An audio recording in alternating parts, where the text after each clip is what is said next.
এই প্রচণ্ড গরমে তেল মশলা দেওয়া খাবার খেতে কারোরই ভালো লাগে না। আজ আমি লাঞ্চে বানিয়েছিলাম লাউ শুক্তো, তাই ভাবলাম আপনাদের সাথেও শেয়ার করি ভিডিওটা। লাউ গরমের দিনে খাওয়া কিন্তু ভীষণই উপকারী, আমাদের শরীর ঠান্ডা রাখতে সাহায্য করে। এই লাউ শুক্তো একটা পুরনো দিনের রান্না। এটা বানাতে খুব কম তেল মশলার ব্যবহার হয়, কিন্তু এর স্বাদ আর উপকারিতা কিন্তু অনেক বেশি। আসুন দেখে নেওয়া যাক আমার আজকের এই রেসিপি লাউ শুক্তো। ভিডিও ভালো লাগলে লাইক, শেয়ার আর কমেন্ট করতে ভুলবেন না। আপনাদের মূল্যবান মতামত অবশ্যই নিচে কমেন্ট বক্সে লিখে আমাকে জানাবেন। এখনও আমার চ্যানেলটি সাবস্ক্রাইব করে না থাকলে প্লিজ বন্ধুরা আমার চ্যানেলটি সাবস্ক্রাইব করে আমার পাশে থাকুন। আসুন দেখে নেওয়া যাক আমার আজকের এই রেসিপি লাউ শুক্তো। লাউ শুক্তো বানাবার জন্য প্রথমে আমি কড়ার মধ্যে দিয়ে দিচ্ছি সাদা তেল। এবার তেল গরম হয়ে গেলে এর মধ্যে দিয়ে দিচ্ছি কয়েকটা বিউলি ডালের বড়ি। বড়িগুলোকে আমি ভেজে নেব।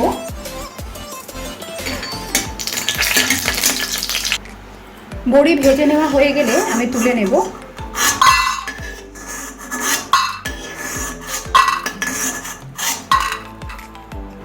এবার ওই তেলের মধ্যে আমি 5 ফোড়ন অ্যাড করে দিচ্ছি।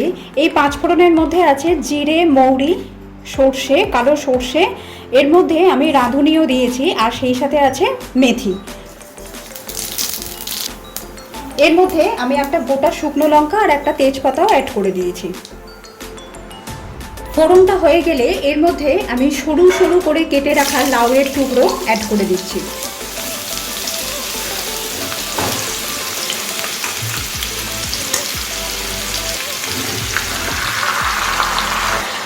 লাউটাকে অল্প কিছু সময় আমি একটুখানি নাড়াচাড়া করে নেব।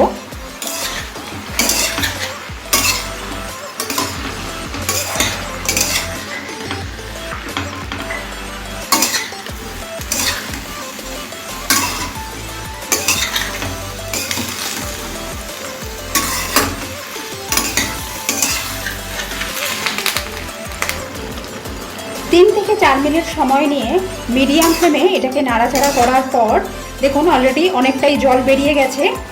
এর মধ্যে আমি আদা পেস্ট অ্যাড করে দেব। আমি এখানে 1 টিস্পুন আদার পেস্ট দিয়ে দিলাম।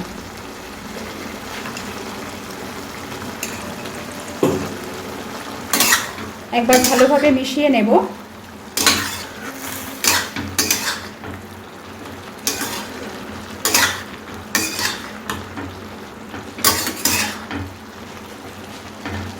এবার এর মধ্যে অ্যাড করে দিচ্ছি পরিমাণ মতো নুন।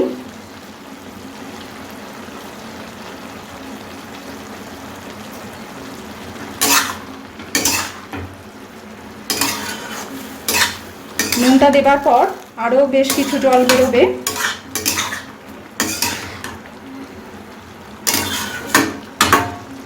ভালোভাবে মিশিয়ে নেবার পর এটাকে মিডিয়াম ফ্লেমে সেদ্ধ করে নেব। লাউটাকে খুব ভালোভাবে সেদ্ধ করে নেব। লাউ খুব ভালোভাবে সেদ্ধ হয়ে গেছে। এবার এর মধ্যে আমি চিনি অ্যাড করে দেবো। এখানে আমি 1.5 টিস্পুন চিনি দিয়ে দিচ্ছি। চিনিটা কিন্তু লাউ সেদ্ধ হওয়ার পরেই অ্যাড করতে হবে। চিনি যদি আমরা আগে দিয়ে দিই তাহলে লাউ সেদ্ধ হতে অনেকটা সময় লেগে যাবে।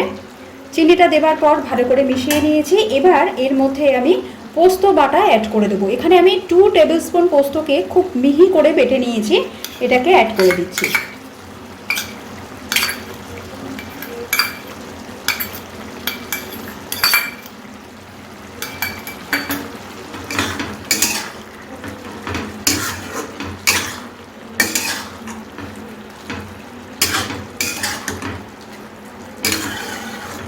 আর চাপা দেওয়ার দরকার নেই।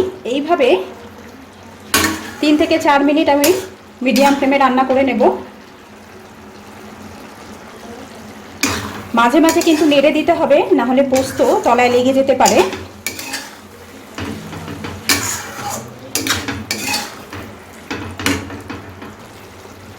এই প্রচণ্ড গরমে লাউ খাওয়া ভীষণই ভালো। লাউ কিন্তু আমাদের শরীর ঠান্ডা রাখে। আর এই রান্নাটা করতে কম তেল আর ভীষণই কম মশলার ব্যবহার হয়, তাই এই প্রচণ্ড গরমে আপনারা বাড়িতে অবশ্যই এই রান্নাটা ট্রাই করবেন। এবার এর মধ্যে আমি দিয়ে দেব, এখানে নিয়েছি 1/2 কাপ দুধ আর এখানে নিয়েছি হাফ টিস্পুন ময়দা। এটা দুধের মধ্যে ভালোভাবে গুলে নেব। গুলে নিয়ে সেটা আমি এর মধ্যে দিয়ে দেব।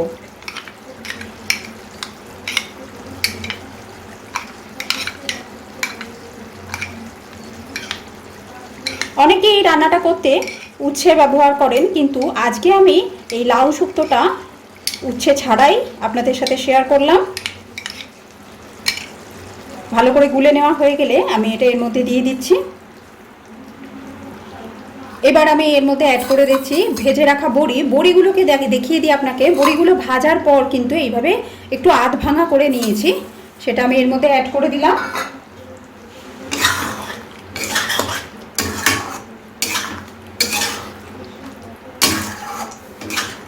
ভালোভাবে মিশিয়ে নিয়ে আরও 2 থেকে 3 মিনিট এটাকে রান্না করে নেব।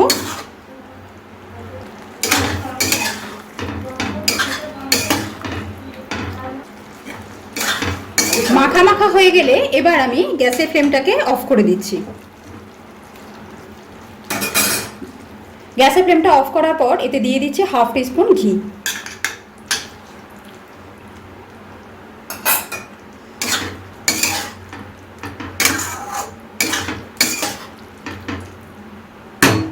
এবার এটাকে চাপা দিয়ে রাখছি 3 থেকে 4 মিনিট স্ট্যান্ডিং টাইমে রাখার জন্য।